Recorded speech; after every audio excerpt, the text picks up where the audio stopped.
Okay. Hello. Thank you for having me. Thank you for being here. And I know I'm probably one of the last things standing between you and your weekend, so I'll try to be brief.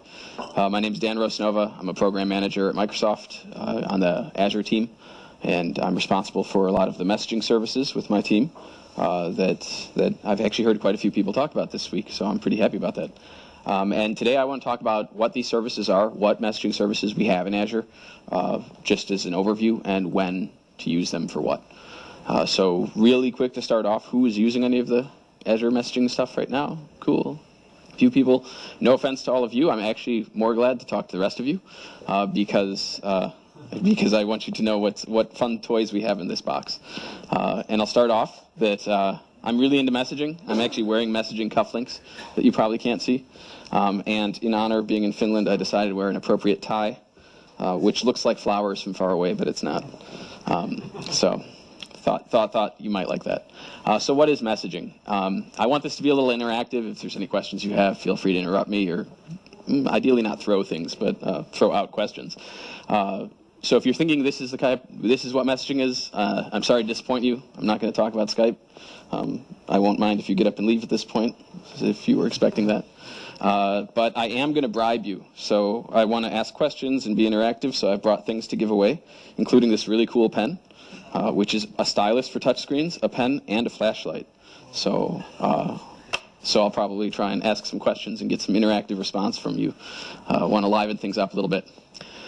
So messaging's not that. It's not this whole sort of chat thing, but it's really not all that different. It's just computer focused rather than people focused. So what are the services we have in Azure to help you do this? We have 3 now. We're really starting to talk about them independently because they all do different things. The first is Service Bus, which is the name that has been around the longest. And when we say this now, we really mean reliable asynchronous messaging. We mean queues and topics. So that's kind of where we'll start off today. The next is Event Hubs, which has had some pretty good mentions already, so I'm pretty happy about that. Event Hubs is a distributed data streaming service. And the last one is Relay. And Relay, or hybrid connections, is very interesting because there's really nothing quite like it in the world right now, and it's about secure two-way communication through firewalls and VPNs, or through firewalls and NATs without VPN. So that's pretty powerful. It's actually our oldest service of the 3, and we're just really starting to innovate on it a lot now. And it's pretty cool when you see what it can do, although it tends to scare people at first. Security people. So where do you use messaging? These are 6 industries that are commonly using messaging. Does anyone work in any of these? Financial services, utilities, insurance, healthcare, government, logistics. Anyone?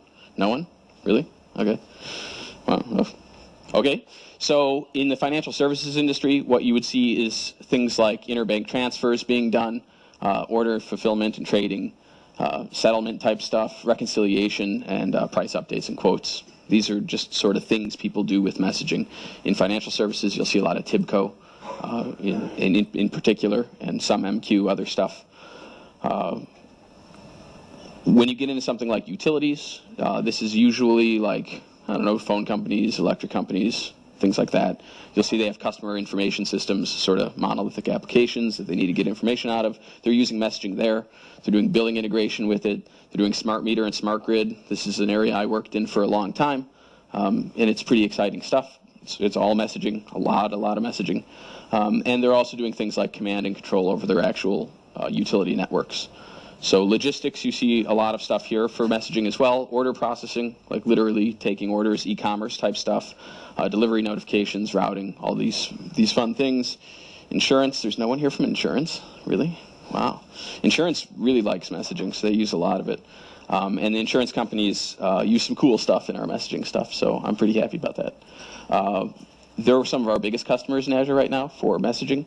And they do things like claims processing or enrollment, risk modeling, and regulatory filing. These are 4 that I've worked on with customers on.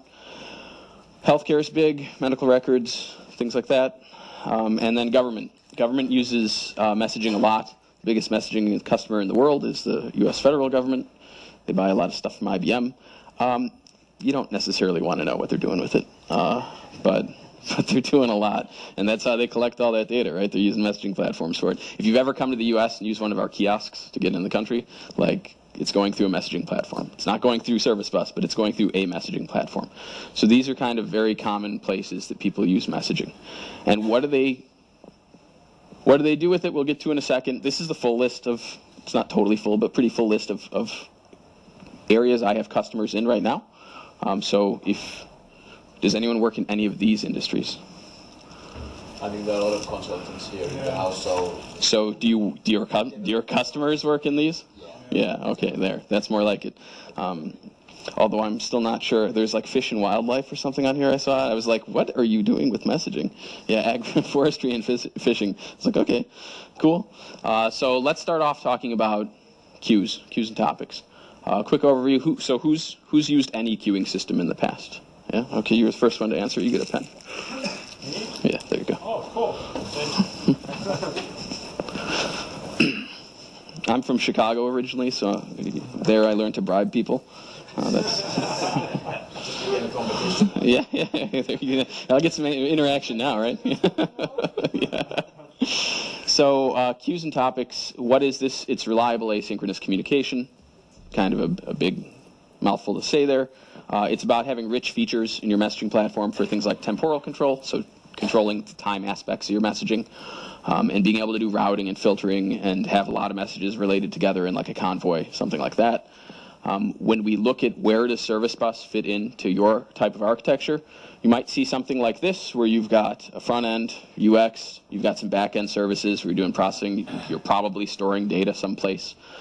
So when you're doing these things, this is where messaging fits in. It's putting a queue or a topic in between these components to really give you both decoupling, which is important for a lot of reasons, and also things like durability. So when things restart or crash or whatever, you get some sort of backup from that. So what are common patterns that people do? People do a lot of stuff with messaging. It's a really deep topic. I won't get too far into it, but the first and most common one would be something like load leveling. Maybe you have an ERP system that can't take a lot of load, so you want to kind of protect it so it doesn't get taken down if there's a burst of traffic. That's a common pattern to use a queue for. Load balancing is a slight variation of that. Things like scheduled delivery. Maybe you want to send a message, but you don't want someone to read it for another hour. So that's a big feature, workflow type stuff, when you're building sort of e-commerce things. These are all things people do with messaging. And we give you a lot of features in the platform to do that for you. So features like scheduled delivery, like TTL on a message, meaning if I send this message and no one processes it in some amount of time, throw it away or dead letter it. Poison message handling, which is a fun one. I've worked in messaging, I think 17 years now. 16 years, and that's always something you have to figure out how to do. Is like if there's a message that is stuck in the queue and they start to pile up, you'll poison your system. So we give you tools out of the box to do all that stuff. So we got some fun stuff, and interestingly, having spent a lot of time in the messaging space, I can say that Service Bus is actually the most sophisticated messaging platform in the world. There are others that brag about some features about how fast they can go and things like that. And Service Bus is pretty fast, but it's not like millions of messages a second fast. But all those other platforms just don't have this set of features, this depth of features. And if you're new to messaging, I would check some of them out. They make a lot of your work very easy. One of my favorites is Sessions. I won't talk about it today, but if you're interested in messaging and you haven't used Sessions, you should look into it. That alone is something that makes Service Bus worth having.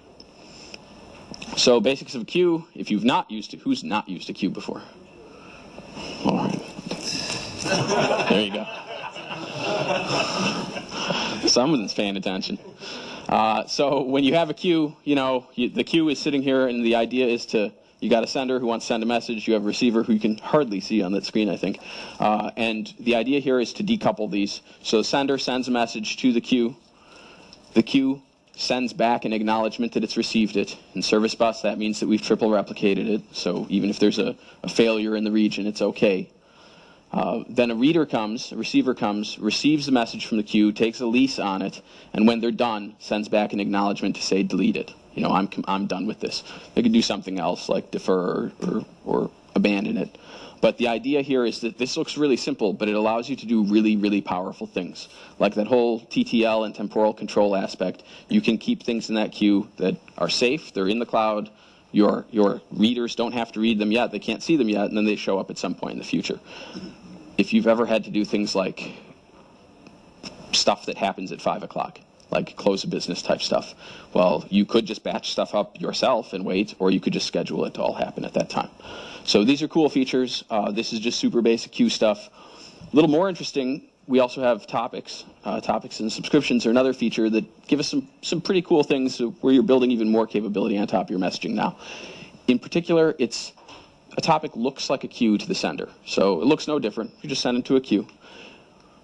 Receivers actually see subscriptions instead of a queue, so each, you can kind of fan out here. And the important thing is that there are filters on those subscriptions. So they can be SQL 92 type filters. Yes, question? Can we define the quota for queue? Like when we are creating the queue, so how many messages it can store, like high traffic, so. Yeah, the question's about defining quotas on queue. So right now, the only real quotas we give you are size quotas. And then in our premium tier, we give you sort of resource quotas, like how fast can you really go. We do not give you a capability to say this queue can only hold 500 things. So which sort of feature you're looking for, I'd like to know afterwards, because we can't help but add features to this thing all the time. So so I am interested to know what you want to do, though. Just a question. It's a good question. I've never been asked that, actually. Like in some scenario, if we have too many users and they are requesting and sending messages to the queue, so what will happen if it has some quota? So what will happen with the rest of messages? So they're Yeah. So in our system, our queues are quite large. So we don't put quotas necessarily on individual queues. They're there. The big one is a size quota, and it can be 5 or I think up to 80 gigabytes in Service Bus. So you have to fill a lot of, they're small messages, so it takes a long time to fill 80 gigs. But it's a good question. So what's really interesting with filters and actions on subscriptions is that you can do routing. So now instead of having one queue that has a lot of things in it, I think this actually came up yesterday in a conversation I was having about the concept of a universal dispatcher. Like you're reading from a queue and you have 3 messages that could be of different types in there, and the reader needs to be able to take decisions to say, okay, this is an order, I need to do this. This is a quote, I need to do that. This type of architecture helps you avoid that. And an even more substantial thing about this, and this is subtle, because you might think, well, I don't really need messaging, right? What am I really going to get from this? Think about versioning. So you've built something in the cloud, you've got all these pieces, now you're rolling out updates to it. Well, how can this help you do versioning? Well, instead of being a filter on type, it could be a filter on schema, on version. So this is order version 1. All the stuff for order version 1 goes this way. All the stuff for order version 2, when you roll it, goes some other way. And that way you can roll updates without taking your systems offline. So when you get into really big, complicated stuff or long-running stuff, messaging is very critical in helping you out. So it's a pretty mature space. There are a lot of players in it. You'll see things like this in the on-prem market. Messaging's pretty much still driven as an on-prem sort of industry, but that's changing. Enterprises are moving their messaging to the cloud. We'll kind of end there later today. And Service Bus is really driving this move because there's not a lot of glory in running your own messaging stuff.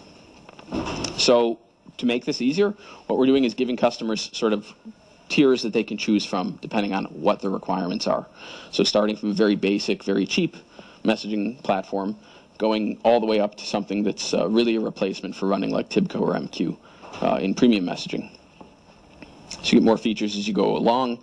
And the thing about premium is that it's really about predictability. That's kind of where we've gone. Microsoft started our cloud journey really on sort of shared multi-tenant platforms. What we've learned as we've progressed more into the enterprise space in the cloud, we're doing pretty well actually, is that enterprise customers don't necessarily want multi-tenant stuff. A lot of enterprise customers are really concerned about availability and predictability, so they want things that they can rely on. And so we are doing as much as we can to support that with things like predictable performance, so resource isolation, predictable price, daily fixed pricing instead of variable pricing. So we know that predictability in price is also important to enterprise customers. They want to know what something's going to cost 2 years from now. Larger messages and, of course, higher scale, because, yeah, premium can also do that. And then, importantly, we're going to be innovating more on premium because since it's resource isolation, like those features that I mentioned, things like transactions, they cost CPU, so they cost resource. So there are some features that we can't add to a multi-tenant platform for financial reasons. But if it's resources you've purchased, we can put all sorts of things in there because they're your resources. So we'll continue adding stuff there. Premium is, to some extent, though, about performance. And these charts are good because you can see that we've built a platform that scales very linearly. The smallest thing we sell for Premium will do about 4,000 messages a second through a queue. And then we sell it in 3 sizes that are doubling every time. So you can see it scales pretty evenly. I think the top number is 16,700 something. So they're different colors because they're different use cases. So depending what you're doing, you'll get different speeds. Yes? So I have a graph for standard. That's a good one. Standard is a multi-tenant platform. So the issue with that is it's like back testing a stock model. Like just because my trading model did well yesterday in the market doesn't mean it's going to do well today. So how fast you go on our standard platform depends on how busy we are. So there's times when you could go faster than this potentially on standard, but there are also times when you go a lot slower, or will you get latency? Because sometimes you'll get 20 milliseconds. Sometimes you'll get 2 seconds. Premium takes all that away. Great question, though. Yes? Does the graph have opening the connection, basically making the subscription, or is it just, the subscription is open already, and this is about sending messages? This is pure message throughput, yeah. So it's not about creating stuff. It's actually, the subscription creation is the time taking part there. Those at a rapid pace, that's going to be the one that causes latency in the application instead, and not the message sending. That's true, and that's if you're from a messaging background, there are different styles of messaging, and some are more dynamic messaging sort of uses. That's kind of big in the JMS world, where you'll have topics that only exist for a minute or something like that, and we're not really kind of built for that. We're built for more durable stuff. But yeah, you could still do a lot of CRUD operations in it. The important thing here is they're your resources. So if it takes you a second to create a topic, it'll always take a second to create a topic. Whereas in standard, it depends how busy we are. Yeah. So yeah, good question though. So now on to Event Hubs. Let's see, how am I doing on time? Pretty good. So Event Hubs is a pretty exciting service. It's been out for 2.5 years, GA'd for just over 2 years, and it is a distributed data streaming platform. So does anyone know what Kafka is? Anyone heard of Kafka before? It's an open source platform. So it's like that as a service. It's really about streaming telemetry, streaming data at low latency, high throughput. That's really what it does. It's different than a queue, which we'll talk about in more detail in a second. But if you think about a queue as like a table in a database, you have locks on the rows, people are putting things in, taking things out, and that's called a competing consumer model. So like a queue and a database are very similar that way. This is not. It's a partitioned consumer model. So that's kind of how, like sharding and yes? How much do you got with HD Insight team? Because Kafka's coming there. Yeah, the HD Insight team. They do have a preview for Kafka and HD Insight. Yeah, and for people who love Kafka, which, yeah, there are some out there, that they can have that as an option. Thanks for that. Yeah, well, a lot of companies want to use open source, and so we're doing as much as we can to make that easy. And they have the knowledge already. So. Yes. So this is a different thing. It's more similar to Kafka than it is to queues, and it's a time retention buffer. So the concept works differently. I think Saravana said that earlier today. Is about how the data doesn't go away in Event Hub. Like in a queue, you read the message from the queue, it's gone. In Event Hub, it works differently, it stays there. But it's an elastic component that can really help you build more durable chains or pipelines. So when you look at where does this fit in for things you're building, this is the architecture we commonly see for telemetry in Azure. If you change the boxes, it could be some other cloud platform or somewhere else, is that we see this is a one-way flow from, which side is that for you, from the left to the right, of data coming out of devices, coming out of servers, coming out of stuff, moving into the cloud, and then moving further down. And what we typically see all the way to like presentation and action, so where people interact with this stuff. What we typically see, though, is that customers want to do 2 different scales or speeds of things with data. You want to do very fast stuff like anomaly detection and alerting, and then you want to do slower stuff like big data processing. And so our goal is to allow you to do both very easily. So we focus pretty hard on this. Common patterns, what do people really do? Device telemetry is a really big one. We get a lot of that. Application logging is probably our largest. People want to log stuff in their applications. Application telemetry, which is different. So application logging might be, okay, these methods are being fired. This stuff is happening. Telemetry would be more for like performance.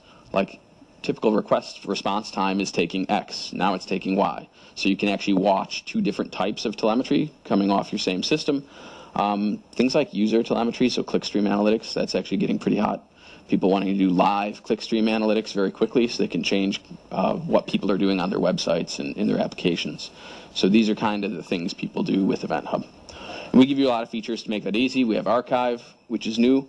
It's an archive feature, which is kind of funny because we worked very hard to make Event Hubs very fast and then realized that a lot of people don't want to go fast.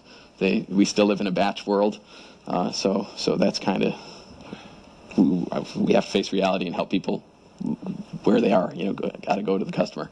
Proximity, so you can have your data together. I mentioned that this is a partition consumer model, but sometimes you want your data together.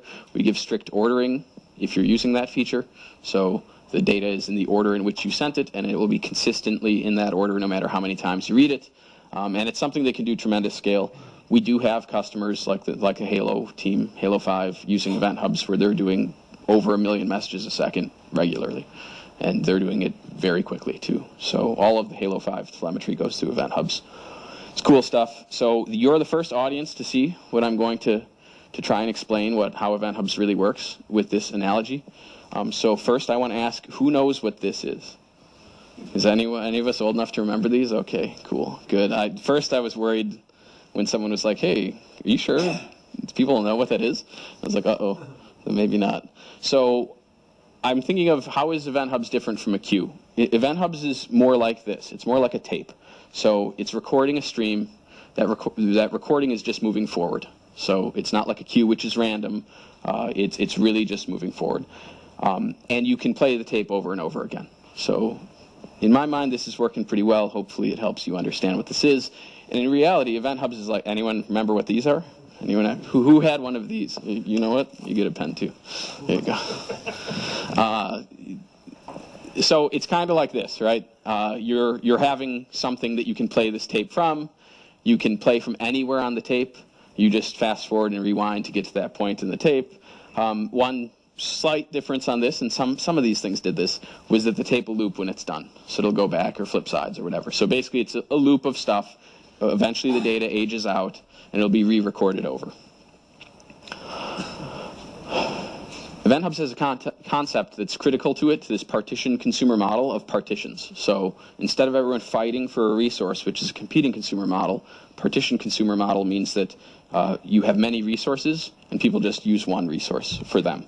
So a way to think about this, trying to keep this theme going for cassettes, is that a cassette actually has, or CD, whatever, audio we listen to, has two channels, a left and a right channel.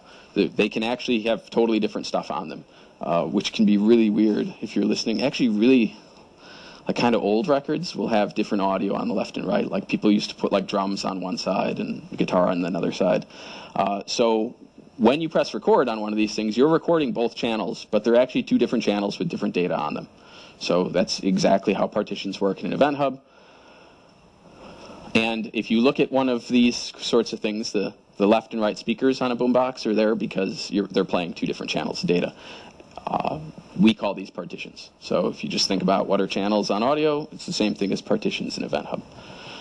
And you could think about it that being a speaker is like a reader, right? So to play back, you need a speaker.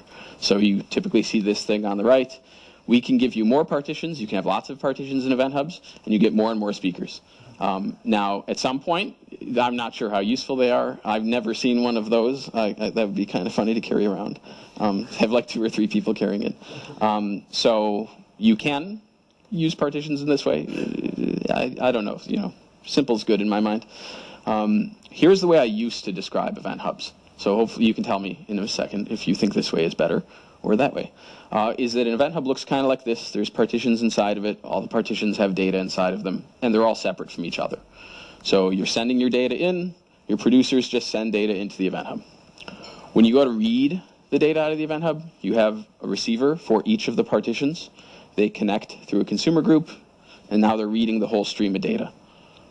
And you can have more readers through different consumer groups. You can have a lot of readers at the same time. The big concept here is that this is a client-side cursor. So like the client says, hey, I want to connect at position 26, and then read, and then play the tape, read forward, which is different than a queue, which is a server-side cursor. So you just say, give me the next message on the queue. So I know some of these things sound kind of subtle, but they're actually pretty big differences when you get into using these things in the real world. So which of these two ways is better to explain this, do you think? I like the latest one, but I think it's about audience.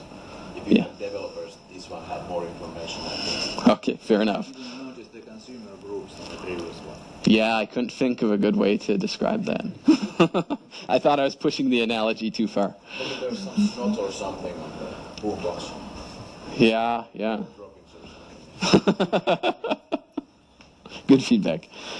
So the other aspect to Event Hubs is throughput units. So now you know the mechanics of the Event Hub. There's partitions, there's data in the partitions. Throughput units are the thing you're buying to let you go fast on Event Hubs. It's how you change your speed. So whereas some systems you might have to reshard if you want more speed, we don't make you do that. We just sell you throughput units. They're reserved capacity. It's entitling you to 1 megabyte per second or 1,000 events per second of ingress and twice that amount of egress. So I was going to try and push the boombox analogy here too, and I decided against it. When you hit these limits, so these limits are namespace wide. That's namespace for us. It's a fully qualified domain name. It's like a storage account in Azure. When you hit the limits of what you've purchased, you get throttled. So we'll tell you, hey, you're at the edge. You can't go any faster. You can always buy more, but this is a way to help you control like how much data do you really want coming in. Like, the scary thing about the cloud is if you have unlimited scale, someone could really hit you with unlimited scale. And do you want that? If you're making money off of it, probably, but if you're not, maybe not. So pricing an Event Hub, this is good stuff too. Don't want to talk too deep about this. We have 2 tiers. We're trying to do the tier thing to better fit what people need. Event Hub's pretty cheap. We charge for ingress events. It's 2.8 cents per million. It's a tough way to make money. And then we charge hourly for throughput units, which is 3 cents an hour. So we do have more features as you go up. We actually have another tier we don't really talk about. It's dedicated capacity. If you need really, really big clusters, if you need to do 1 million things a second, that's what you would use. Do you have a question, Alan? It used to be 7 days message. Sorry? It used to be 7 days message. Did it used to be 7 days messages for retention? No, the question is, did it used to be 7 days messages? 7 days for what? Message retention, yes. So we give you, so you can choose the message retention time in Event Hubs. Like that's one of the aspects that you get to control. In Basic, you don't get to control it. In Standard, we give you a day for free, and then if you want more, you can pay for more. And it's all we charge you is the raw storage cost, which is quite little. So yeah, but you can go up to 7 days in Standard. But we don't want it to be looked at as a long-term storage thing. So we don't really know if there's use for that beyond 7 days. Here's a good pricing example. A throughput unit at 3 cents an hour is going to cost you 72 cents a day. You could send at 1,000 messages a second, 86 million messages through that. And that would cost you $2.42 a day. So your total for the whole day and 84 gigabytes of data is $3.14. You can't even buy a coffee for that. I usually drink fairly cheap coffee at the office, so I guess I could. Plus someone else is buying it. But yeah, I mean, it's a very, very affordable service. And it scales. It scales really well. So people kind of think, oh, I have big data, I have big business, I need all this stuff. Maybe I need to do 1 billion things a day. Right? I need 1 billion events a day. What's that going to cost me? So you would need about 12 throughput units to do that. You can get this on the portal right now. Setting up an Event Hub literally takes 30 seconds or less, and it's fully provisioned in there and ready to use. So you'll need 12 throughput units. That's going to cost you 3 cents per hour per throughput unit, $8.64. And then to send that billion messages at 2.8 cents per million, it's awesome, is $29. So at the end of the day, you're looking at just under $38 to stream 1 terabyte of data with sub-second latency into Azure. So, I mean, if you can find a cheaper messaging service anywhere, by all means use it. I will not be offended. But, like, this is a good it's a compelling service, I can say that. The funny thing, though, is I mentioned how we strive to be very, very fast, but the majority of customers actually want to go a little slower. Everyone wants to write to a persistent store, which introduces its own set of problems, because if you have this thing that can do tens of thousands of messages a second without even calling us, millions if you do, and then you want to point it at like a relational database, you're going to have a problem. Like the relational database is a competing consumer. There's a limit to how fast it's going to go. So we're trying to help people do that. We introduced this archive feature. Archive is a way to take your data that's coming in as individual events, kind of batch them together into larger files, and then put them in a storage account that you provide to us. So we're really trying to reduce your overhead, like how much you have to do. This has come up a few times actually during this conference, and it's somewhere I think Microsoft is very strong, is in the PaaS space. What we're very good at is finding where you have to do stuff in code and then run that code and help you make that go away. Like, because we're trying to eliminate the unnecessary work you have to do. Code is cost. So how does archive work? Here's our friend, the Event Hub. You might remember this from 5 minutes ago. You give us a storage account. You give us a window of time and size. And then what we will do is when that window gets filled, we'll create files for each of the partitions in the Event Hub. So as that window fills up, we give you more and more files. The files right now have a fixed naming convention. We are changing this so that you can change the order of the naming convention and put some prefix and suffix type stuff in it. So that was feedback we got. We're doing this. Archive is in preview right now globally, every region in Azure. Event Hubs, all of the messaging services are in every region in Azure. So this is really designed to automatically send your events to storage. There's no code for you to have to run. It's really meant to enable you to do batch and real time on the same pipeline, so that you don't have to send data twice. You don't need two pipelines. And it's really also designed to let you use your existing tools and processes. I said half-jokingly that the world is still batch. It really is. Like, a lot of code out there is still batch. A lot of systems are still batch. And what we want to do is let you use your batch processing that you have, but through a pipeline that will let you do real-time analytics in the future. So even if you're still doing batch today, this is an easy thing to use. And it will help you grow into a place in the future where you can do fast and slow together. So no code, easy. Try it today. It's out there. It's fun. It is the easiest way to stream data into Azure. Like, Event Hubs lets you do HTTP post. Like, post your data and it shows up in a storage account. It does not get much easier than that. Pause for a daily moment of Zen. Take a deep breath. Okay. All right. So, last one, relay and hybrid connections. This is a fun one, too. This is the one where we usually scare the security people. It allows you to securely connect to on-premise data from anywhere in the world. So this is why security people kind of get nervous from this. It allows you to load balance connections to that on-premise data. So if you have maybe 2 different data centers in different places, you can load balance traffic between them. It lets you project an internal service to a public endpoint and protect it with Azure being in front of it. So rather than your service callers knowing where your service is in your data center or using a VPN or something, they're actually talking to Azure first. So all of our sort of network protection stuff that's built into Azure is in front of your service then. And it doesn't require any network changes to do this. So this is the magic of this, and we'll talk through what this really is in a second so you can see it. So this is very good. Like, where does this fit? This is very good for when you have solutions that'll look more like this. Like, you have data, you have people wanting to get that data, but you have people all over the place wanting to get it. So if you have too many of these connections like this, something like a VPN is not really going to be a cost-effective solution. Maybe think about like salespeople in the field. If you have 5 salespeople, sure, give them all a VPN. If you have 5,000 salespeople, that VPN is going to be pretty expensive to run over time. You're going to need some pretty specialized equipment to do it.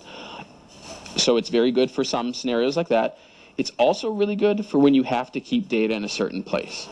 So maybe you have some data in Europe, and personal data, and you can't just, let it go to the United States. Like, this is common. This actually, people think that's the big thing. It's really not. We have these laws in the U.S. too, like medical data, legal data. There's requirements about where that data can live. So most countries have these types of laws about data sovereignty, where data can actually be. Some of these laws make sense, some don't. that doesn't matter. They're laws. We got to follow them. So this lets you keep the data where it is, access it from remote without moving the data out. So this is a fundamentally different service than everything we've talked about.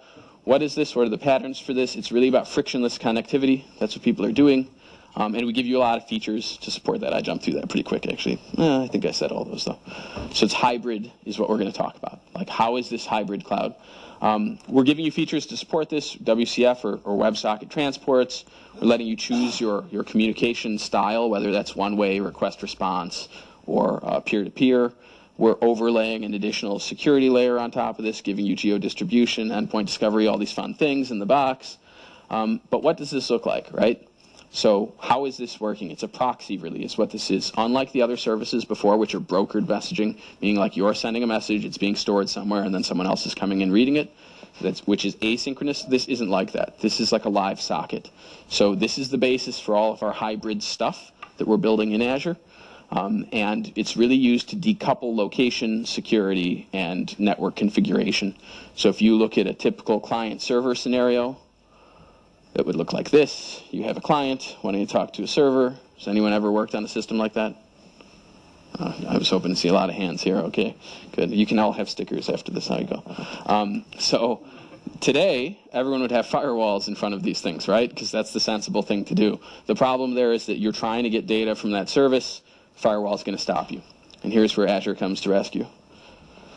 So let's look at this again a little bit differently. This is what Relay and its new cousin hybrid connections, which is WebSocket based. This is what they bring. We sort of turn it around. So the service connects first to Azure. And it says, okay, here, I'm ready to talk. People now can connect to me. It's an outbound connection. That's why it's going through the firewall. Those are usually not blocked by firewalls. And the clients go talk to Azure instead of talking to the on-prem piece.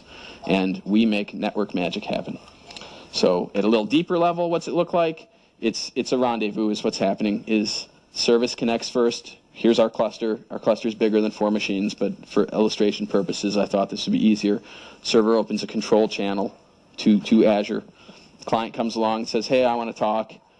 They send a message in. It lands on some server. We talk to the server that the other service is connected to, and we send that control message that says, hey, go connect to that exact machine where the client is connected in Azure, and now we can bridge your sockets. So it's literally read from one socket right to the other socket. So that's kind of how this works, and it's bi-directional. So like unlike REST type services where you have to do, like HTTP, people love HTTP, but it's a very strict protocol. You must do request, and there will be a response. Like that's the HTTP protocol. This isn't that. It allows you to do things like open a socket, and either party can send data whenever they want. So it's very, very useful. It's very popular with ISVs.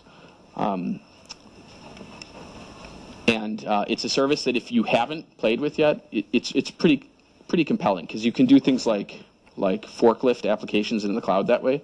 So maybe you want to put your front end in Azure, like your web front end, because it's cheaper to run it in Azure, but you don't want to move your Oracle database to Azure.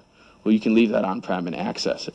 Or maybe that data is sensitive, so it can't be put into Azure, or into some cloud provider. So you can leave the data where it is. So Relay is pretty cool. Who's worked on Relay ever before? Yeah, I know you have. You don't count, but I think you already have a pen. So yeah, cool, good. Well, take a look at it, especially with hybrid connections. It's new. It's fun. It's powerful stuff. Messaging. How much messaging do people really do? This is a good question, and I do have to update this a lot because it changes a lot. People do a lot of messaging. In the month of December, we had 17.45 trillion requests to the messaging services in Azure. That's 6.5 million a second. In the hour I've been up here talking, it will be an hour and 10 minutes, that's 23.5 billion messages. Or events. Over that time, in December, I actually ran these last night to make sure they were accurate. We had 99.9984% success rate. So that's pretty reliable, pretty fast, very low latency, so we push for that. So yeah, messaging's big. People do a lot of it. We have a lot of customers about...